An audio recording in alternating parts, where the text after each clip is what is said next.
My daughter brought my ex-wife and her stepfather to meet her fiancé's family without me. You're an embarrassment, she said. I whispered, I understand. The next morning, they all stormed into my house, demanding answers. Dramatic music intro, then fades slightly as narration begins. Hook. Can you imagine spending 26 years pouring your heart, your soul, and every single dime you earned into being a father, only for your own daughter to publicly erase you from her life and replace you with a trust fund kid? What happened next was an absolute train wreck, but trust me, it was their train wreck, not mine.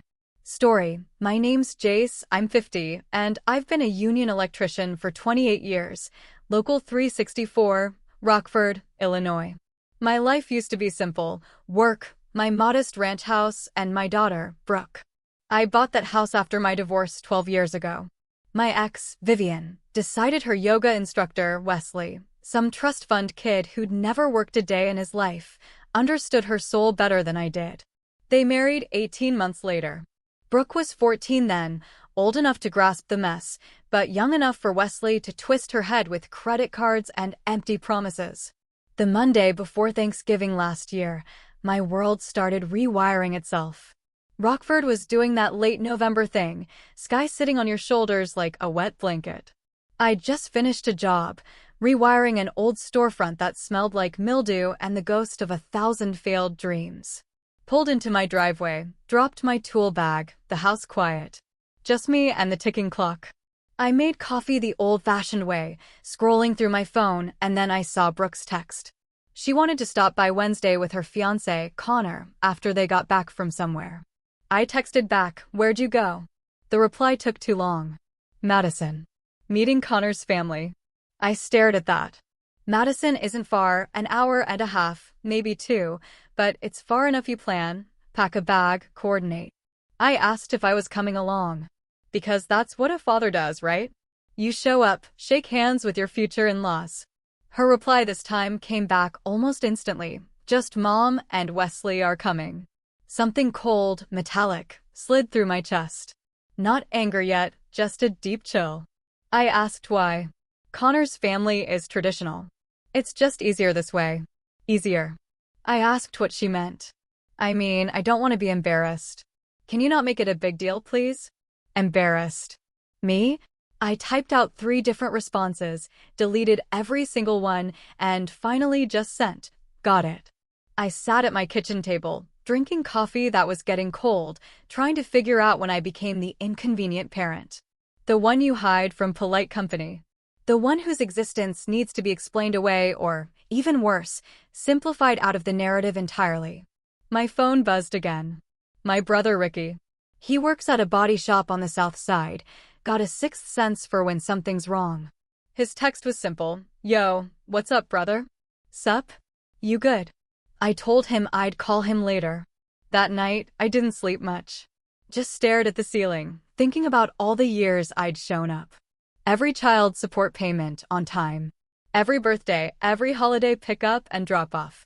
The car I co-signed when she was 19. The semester abroad I helped fund when Vivian claimed she couldn't.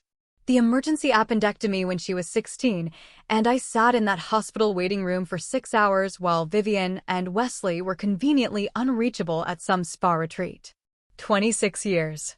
2.5 decades of being her father, and I wasn't even worth a seat at the table. Then came the punch to the gut. The betrayal. It arrived on Facebook the next morning at 7:15, right about the time I was pouring my first cup of coffee. I saw it scrolling through notifications. A photo, posted late the night before.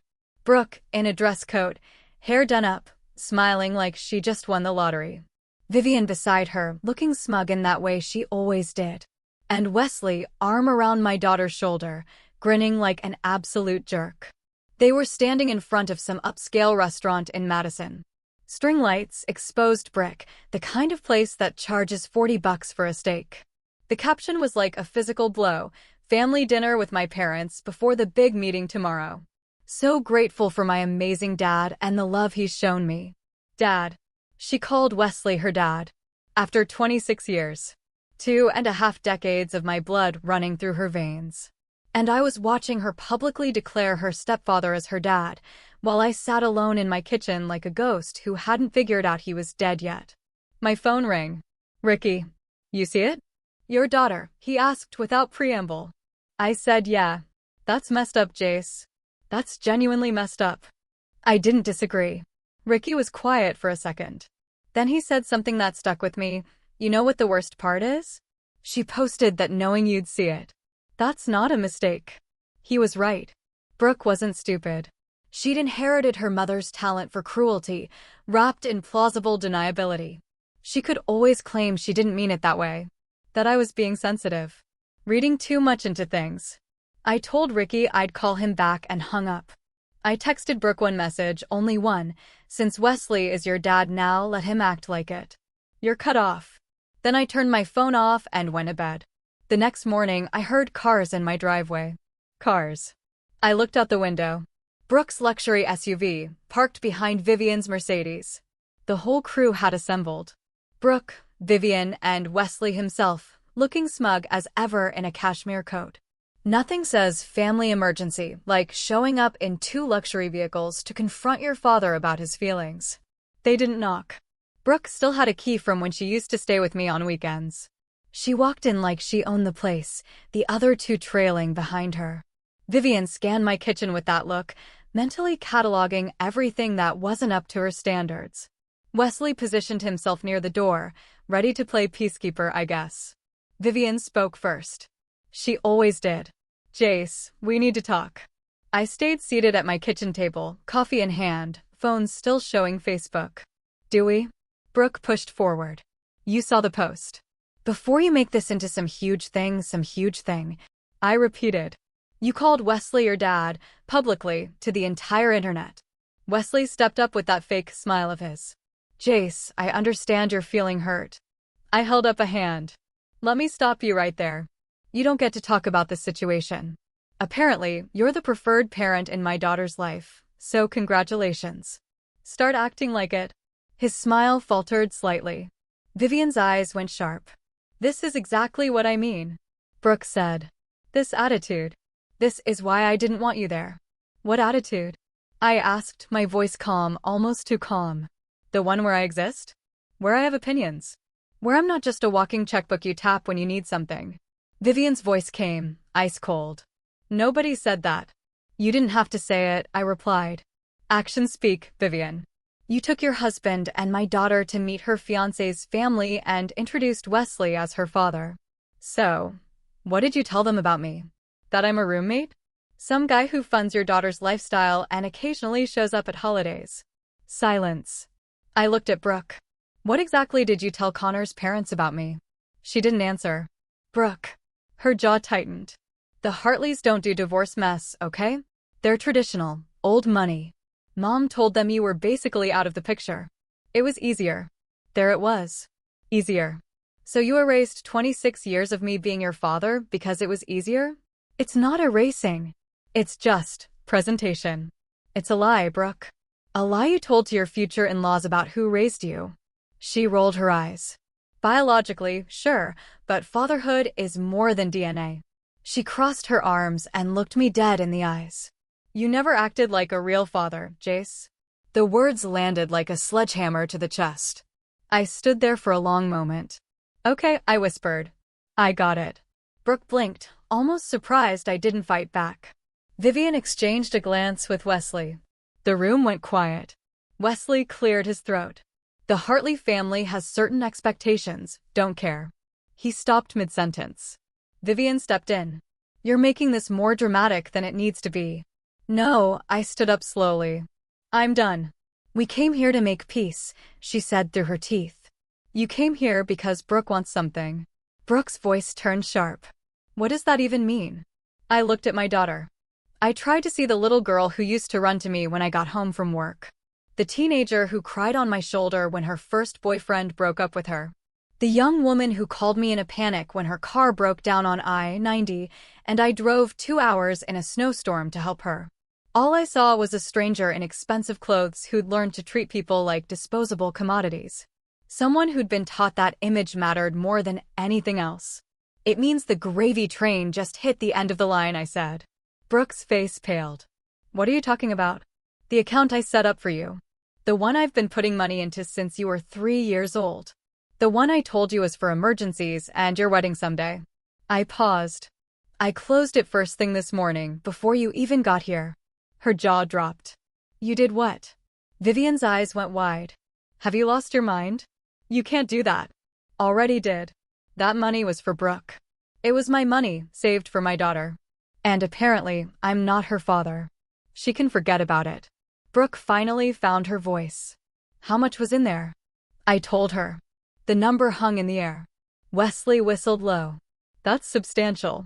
23 years of contributions, compound interest. Brooke's face had gone from pale to beet red. You can't just take that. It's mine. Watch me. I need that money for the wedding. Then ask your dad. I let that land. Your real dad, apparently. Wesley. I'm sure he can cover it. Wesley's face tightened. Vivian looked like she wanted to slap me. Brooke was shaking now. You're going to regret this. I shrugged. Maybe. But at least I'll regret it with my savings account intact and my self-respect still in one piece. She stormed to her car. Vivian followed, already on her phone. Wesley lingered for a moment. He looked at me with something that might have been respect, or might have been pure hatred. Hard to tell. You know this isn't over, he said. I smiled at him. It is. He walked away without another word. I went back to my garage and finished organizing my tools. Ricky called that night. I told him what happened. He laughed. About time, he said when he recovered. I've been waiting years for you to do that. I told him it felt good. It should. You've been letting them walk all over you since the divorce, Jace. You're not a mean guy, but you gotta stop being such an easy target. He was right. I'd spent so long trying to be the bigger person that I'd let myself become a doormat. No more. He showed up at my place the next day with drinks and a look on his face like he'd just gotten front row seats to a boxing match. So, word is spreading, he said, dropping onto my couch. Vivian's been calling everyone, trying to figure out if there's any legal way to get that money back. I raised an eyebrow. There isn't. I know that. But watching her scramble is entertainment value alone. He cracked open a drink and handed me one. Word is she's already burned through 3 lawyers trying to find a loophole. There isn't one. That tracked with what I expected. Vivian always thought rules were suggestions for other people. Here's the thing, Ricky continued. You've got leverage now. The Hartleys are old money. They don't like being lied to. If they find out the truth about how you were painted, I thought about it. I'm not trying to blow up Brooke's wedding. Brother, she already did that herself, Ricky said. You're just deciding whether to hand her a fire extinguisher or let it burn. 2 weeks later, my phone rang. Unknown number. A woman's voice, polite and careful. She introduced herself as Judith Hartley, Connor's mother. She said she'd heard some things, conflicting things, and she wanted to get the full picture before her family made any decisions about the wedding. I asked her what she'd been told. There was a pause. Then she said they'd been told I was largely absent during Brooke's childhood, that Wesley had been the stable presence, that the divorce had been due to my issues. I sat down on my couch. Mrs. Hartley, I said, my voice steady. I've been working as an electrician for 28 years to provide for my daughter. Same job, same union. I've never missed a child support payment. I was at every custody exchange, every holiday I was legally entitled to, every school event I could get to. I have receipts for the car I co-signed, the tuition I helped pay, the medical bills I covered. Would you like copies? Silence on the other end. That's not what we were told, she finally said. I'm sure it wasn't. Another pause. Mr. Hollis, would you be willing to meet with us? My husband and I would like to hear your side of things. In person. I thought about it for a few seconds. When and where? We agreed to meet. Ricky showed up at my house the Sunday before with a legal pad. All right, he said, settling into the chair. Let's go through this. What do you actually have? I'd spent the week gathering paperwork. Not for revenge, at least not primarily. More for clarity. We spread everything across the kitchen table. Child support records going back to the divorce. Bank statements showing the education fund I'd contributed to. Medical receipts.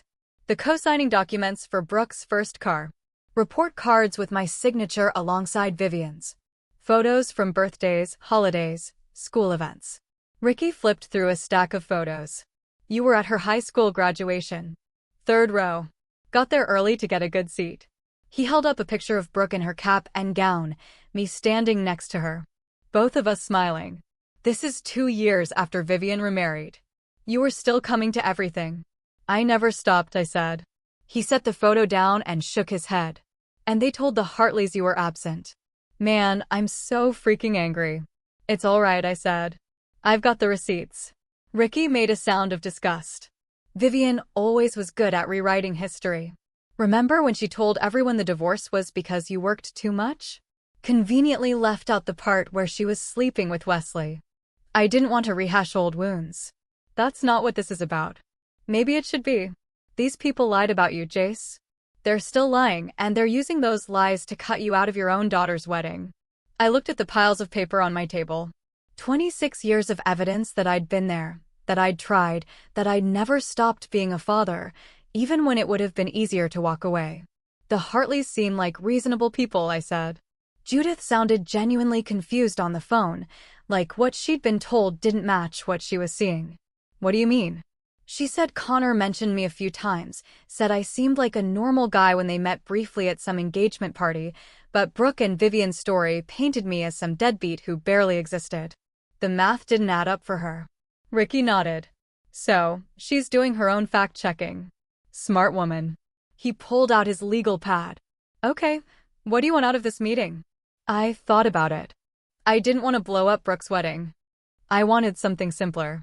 I want them to know the truth. What they do with it is up to them. Ricky wrote something down. Fair enough, but you should also be ready for blowback. When Brooke finds out you talked to the Hartleys directly, she's going to lose it. Let her. He looked at me. You sure? This is your daughter. She stopped being my daughter when she called another man dad, I said. I'm just the guy who donated the genetic material at this point. Ricky was quiet for a moment. Then he put down his pen. I've known you my whole life. You're not a vindictive person. I'm not being vindictive. I'm being honest. There's a difference. Ricky cracked open a drink. All right, let's prep your talking points. We spent the next 2 hours going through everything. By the time he left, I had a simple folder with the most relevant documents and a clear idea of what I wanted to say. The meeting was scheduled for Tuesday evening. The Hartleys had suggested a neutral location, a conference room at their church. Ricky offered to come as backup. I told him no. This was something I needed to do alone. Monday night, I got a call from Brooke. First time she'd contacted me since the driveway confrontation. Her voice was tight. I hear you've been talking to Connor's mother. I didn't ask how she knew. Didn't matter. She reached out to me, asked questions. I answered. What did you tell her? The truth. Silence. Then you had no right. I had every right. You told them lies about me, Brooke. I corrected the record. This is going to ruin everything.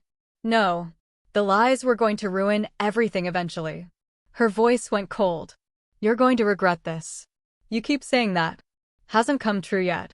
She hung up without saying goodbye. I slept fine that night. Better than I had in weeks, actually. Fast forward to the meeting day. The church conference room smelled like lemon cleaner and old hymnals. Folding chairs arranged around a long table, fluorescent lights buzzing overhead, a coffee urn in the corner that had probably been making the same mediocre coffee since the Carter administration. I got there 15 minutes early, set my folder on the table, and took a seat near the middle. Not at the head, this wasn't my show, just somewhere I could be seen and heard clearly. The Hartleys arrived next. Judith was tall, silver-haired, with the kind of posture that suggested she'd spent her life in boardrooms. Her husband, Henry, was shorter, stockier, with calloused hands that told me he'd done real work at some point in his life. They shook my hand and sat across from me. Thank you for coming, Judith said. I know this is unconventional. I told her I appreciated the opportunity to set the record straight. Connor came in next, looking nervous. He nodded at me and sat next to his mother. Kid wasn't the enemy here. He'd just gotten fed bad information. And then the rest of them arrived. Brooke walked in first, her face arranged in that careful blankness she'd learned from her mother. Vivian followed, already projecting wounded dignity like a weapon. Wesley brought up the rear, cashmere coat replaced with a more understated blazer, playing humble for the audience. The three of them took seats on the opposite side of the table. Brooke positioned herself as far from me as possible. Henry cleared his throat. We're here to clarify some things before moving forward with wedding plans. Judith spoke with Mr. Hollis last week. What she learned didn't match what we'd been told. We want to give everyone a chance to explain. Vivian opened her mouth, but Henry held up a hand. We'll start with Mr. Hollis. I looked around the table, every eye on me. The moment felt heavy, but not in a bad way. More like setting down a load I'd been carrying too long. I've been Brooke's father for 26 years, I said. I was married to Vivian for 14 of those years, divorced for 12. During the marriage, I worked. I provided. I was there for birthdays, holidays, school events. After the divorce, I followed the custody agreement to the letter. I never missed a payment, never missed a pickup, never missed an opportunity to be part of my daughter's life. I opened my folder, laid out the documents one by one. This is my child support record, complete and uninterrupted for 12 years. This is the loan paperwork from when I co-signed her first car. I wasn't unavailable. I was the one she called. This is a hospital bill from when she was 16 and had emergency surgery. I sat in that waiting room for 6 hours. I added the graduation photo to the pile. This is from her high school graduation, 3rd row. I took the day off work. And this. I pulled out the final document. This is the statement from the savings account I set up for her when she was 3 years old. 23 years of contributions. I paused, letting my gaze sweep over Brooke, Vivian, and Wesley. I closed it 2 weeks ago because I was told I wasn't her real father. The room was silent.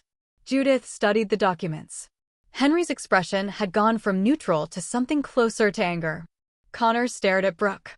Is this true? Brooke's jaw was tight. He's exaggerating. I shook my head. Which part? The child support records from the county? The bank statements with dates and amounts? The hospital receipt with my signature? Wesley stepped forward. Financial contributions don't make someone a parent. Being present emotionally, I was present emotionally. I cut him off. I was present physically. I was present in every way a father can be present. You showed up when Brooke was 14 with a leased car and a trust fund. You bought her affection. I earned mine. His face darkened. Vivian's voice went sharp. This is exactly why we didn't want you there. This inability to accept that Brooke has relationships with other people. I looked at her. I accepted that she had a stepfather. I never tried to undermine your marriage or Wesley's relationship with Brooke. But you didn't just build him up. You tore me down. You told these people I was absent, that I wasn't really involved. That's erasure. Judith spoke quietly. We were told Jace was essentially a stranger. That he showed up occasionally, but wasn't part of Brooke's daily life. She looked at Vivian. Vivian looked at the table. Connor stood up, his chair scraping loudly. I asked you. I specifically asked you about Brooke's biological father. You said he wasn't in the picture. Brooke's composure finally cracked. He was barely in the picture. Every other weekend isn't being a parent. Every other weekend was what the court gave me. I said.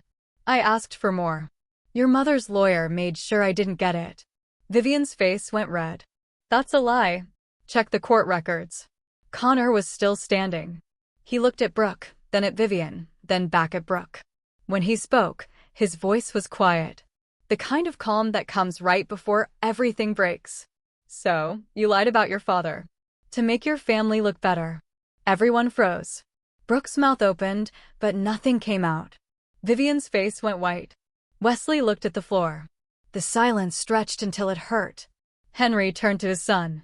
Connor, we need to talk privately. Connor nodded. He looked at Brooke, and I saw something shift in his expression. Disappointment. The kind that comes when you realize the person you thought you knew is a stranger. He walked out with his parents. The door closed behind them, and then it was just us. Me, Brooke, Vivian, and Wesley. Brooke spoke first, her voice shaking. Are you happy now? You ruined everything. I gathered my documents back into the folder. If the truth ruins things, that's not my fault. You had no right.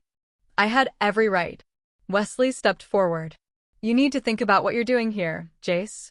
Family disputes can be resolved, but if you blow this up, it's already blown up. You three lit the fuse.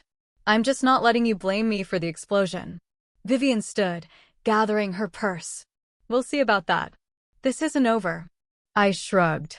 For me, it is. They left. Brooke didn't look back. I sat alone in that room for another 10 minutes, listening to the fluorescent lights buzz and the coffee urn gurgle. Then I packed up my folder and went home. The next 3 weeks were chaos. Not my chaos, theirs. I just watched it unfold from a comfortable distance. Ricky kept me updated through his grapevine. The Hartleys had gone into full investigation mode after the church meeting. They'd verified everything I told them. The child support records, the bank statements, the graduation photos. The wedding wasn't canceled. It was postponed indefinitely while Connor and Brooke worked through some things. That was the official statement. Unofficially, according to Ricky's grapevine, Connor was seriously reconsidering whether he wanted to marry someone who'd lied to his family about something so fundamental. Vivian called me 5 times in the first week. I didn't answer. She left voicemails that started angry and gradually shifted to panic. Jace, we need to talk about this. For Brooke's sake, the wedding is at risk. Whatever issues we have, we can work through them, but you need to call the Hartleys and explain that you overreacted. Please. I ignored it. Wesley didn't call. Probably smart on his part. Brooke reached out exactly once, through email. A long message that went from blame to self-pity. I was ungrateful for everything she'd done for me. I didn't understand how hard it had been growing up between 2 households. Wesley had been more present during her formative teenage years. She never meant to hurt me. She just made choices that happened to have that effect. The closest she came to accountability was one line near the end. I understand now that some of my decisions were hurtful and I regret the pain they caused. Not, I'm sorry I lied about you. Not, I was wrong to erase you from my life. I read it twice, trying to find any actual acknowledgement of what she'd done. Any recognition that she'd lied about me? Any hint of genuine remorse? Nothing. I sent back a 2-sentence reply. When you're ready to have an honest conversation about what happened, I'm willing to listen. Until then, I don't have anything to say. She didn't respond. Ricky came over on the 3rd Friday. We sat on my back porch even though it was cold enough that we could see our breath. Word is the Hartleys are pulling out of the wedding funding, he said. They were going to cover the venue and catering. Now they're not. I nodded. That's a lot of money. 50 grand or so, apparently. Judith told someone at their church that she couldn't in good conscience fund a marriage that started with deception. Exact words. I let that sink in. The Hartleys weren't just stepping back. They were making a statement. Guess Wesley's trust fund is going to take a hit, I said. Ricky grinned. That's the thing. There's not as much in that trust fund as everyone thought. Vivian's been bleeding it dry for years. The house, the cars, the lifestyle. It's mostly smoke and mirrors at this point. I processed that. So, Brooke's fancy wedding was being funded by the Hartleys. And now that money's gone. Yep. And the savings account you closed would have covered the gap without either one. He shook his head. They're scrambling. I took a long sip of my drink. Life comes at you fast. Brother, you ain't kidding. The following week, Vivian's sister reached out to me. Aunt Paula, a reasonable woman I'd always gotten along with during the marriage. She asked if we could meet for coffee. Said she wanted to understand what happened from my perspective. I agreed, because Paula had never wronged me, and she seemed genuinely confused rather than accusatory. We met at a diner on the south side. She looked tired, like she'd been caught in the middle of something exhausting. I talked to Vivian, she said. I've also talked to the Hartleys. The stories don't match. I told her I wasn't surprised. I can't believe Vivian actually claimed you were absent. You've done everything a father could for his daughter. She paused. Jace, I've known my sister my whole life. She has a talent for making herself the victim in every story. But this, I didn't realize how far it had gone. I didn't gloat, just told her the facts. Paula listened. When I finished, she was quiet for a long moment. What happens now? That's up to them. I've said what I had to say. The truth is out there. If they want to rebuild something with me, they know where to find me. And if they don't, I shrugged. Then I keep living my life. I've spent too many years waiting for people to appreciate me. I'm done waiting. She reached across the table and squeezed my hand. For what it's worth, I'm sorry. I should have seen it sooner. I told her it wasn't her fault, and I meant it. 3 months later, I was in my garage replacing a starter on my truck when a car pulled into my driveway. I didn't recognize the vehicle, but I recognized the man who got out. Connor. He looked different than the last time I'd seen him. Less polished, more worn. I wiped my hands on a rag and met him at the edge of the garage. Mr. Hollis, got a few minutes? Yeah, sure. We sat on the tailgate of my truck.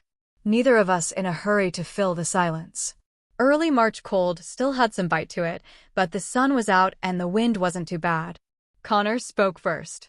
The wedding's off. Pause. I nodded. I heard rumors. Yeah, word gets around. He stared at the ground. I kept trying to make it work. Kept telling myself, everyone has complicated family stuff, right? Nobody's perfect. That's fair. But it wasn't just complicated. She lied. And when I started looking into it, really looking, it got worse. The stuff about you is just the beginning. I waited. The semester abroad she said her mom paid for? That was you. The car her dad supposedly bought her? You co-signed the loan. The medical emergency where Wesley saved the day? He wasn't even in the country. You were the one who was there. Sounds like you did your homework. I had to, because every time I tried to talk to Brooke about it, she deflected. Changed the subject. Made me feel like I was the problem for asking questions. I knew that move. I'd been on the receiving end of it for years. Connor shook his head. The thing that really got me was how easy it was for her. The lying. It wasn't even reluctant. She just rewrote reality like it was nothing and expected me to go along with it. That skill runs in the family. He almost smiled. My mother said something similar. We sat in silence for another minute. What are you going to do now? I asked. Focus on work. Figure out who I am without her. It's been 8 months of my life built around wedding planning and family merging. Feels weird to just stop. I understood that. The disorientation of suddenly having space where obligation used to be. Connor nodded slowly. You know what? My parents like you. My mom said you remind her of my grandfather. Straightforward. What you see is what you get. I'll take that as a compliment. It was meant as one. He stood up, brushed off his pants. We shook hands. Thanks for taking the time, he said. No problem. Good luck, son. He drove off, and I went back to my truck starter. The update on Brooke came through Ricky a few weeks later. Without the Hartley money and without the savings I'd closed, the wedding would have been impossible anyway. But that wasn't the only fallout. Vivian and Wesley's finances, already strained, took another hit when some of his investments went sideways. Turns out Wesley had been playing fast and loose with what was left of his trust fund, chasing returns he couldn't afford to lose. The lifestyle they'd been projecting was crumbling. There was talk of selling the big house, downsizing to something smaller. Brooke had moved back in with them. Apparently, the fancy apartment she'd been renting, funded by what I now suspected was money Vivian had been siphoning from Wesley, was no longer sustainable. At 26 years old, she was back in her childhood bedroom, watching her carefully constructed image collapse around her. The irony wasn't lost on me. For years, they'd looked down on my modest house, my practical truck, my simple life. Now, they were learning that the foundation they'd built on wasn't as solid as they thought. Turns out character is a better investment than cashmere coats. Aunt Paula called me in April to say Vivian had been asking about me, whether I'd be willing to talk. I told Paula that I'd said everything I needed to say. The ball was in their court, but I wasn't going to pretend nothing happened just so they could feel better about themselves.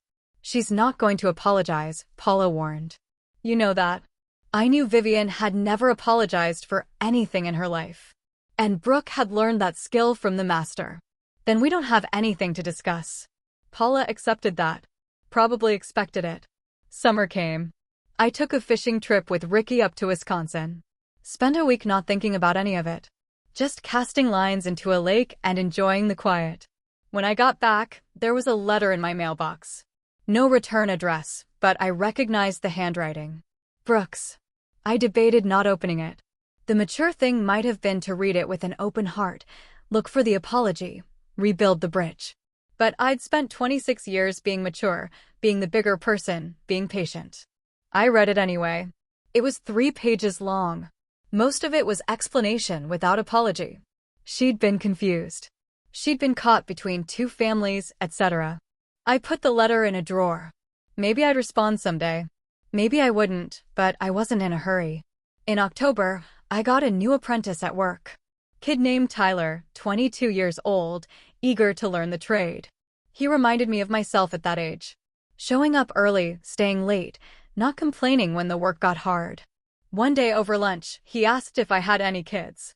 I took a bite of my sandwich and considered the question.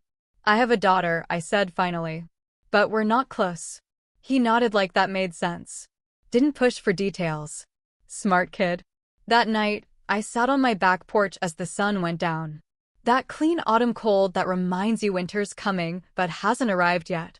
The trees in my backyard were half bare, leaves scattered across the grass I'd need to rake soon.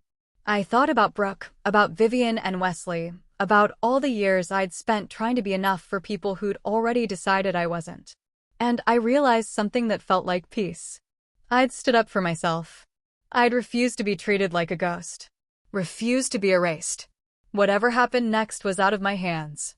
Maybe Brooke would come around eventually. Maybe she wouldn't. Either way, I was done carrying the weight of her choices. I'd spent decades being a father. Showing up, staying, holding the line when walking away would have been easier. That was enough. That had always been enough. The fact that she didn't see it wasn't my problem anymore. Call to action. So, after hearing all that, I have to ask, what would you have done in my shoes? Have you ever had to stand up for yourself against someone you loved, even when it felt like tearing your world apart? Let me know in the comments below. I'm really curious to hear your thoughts.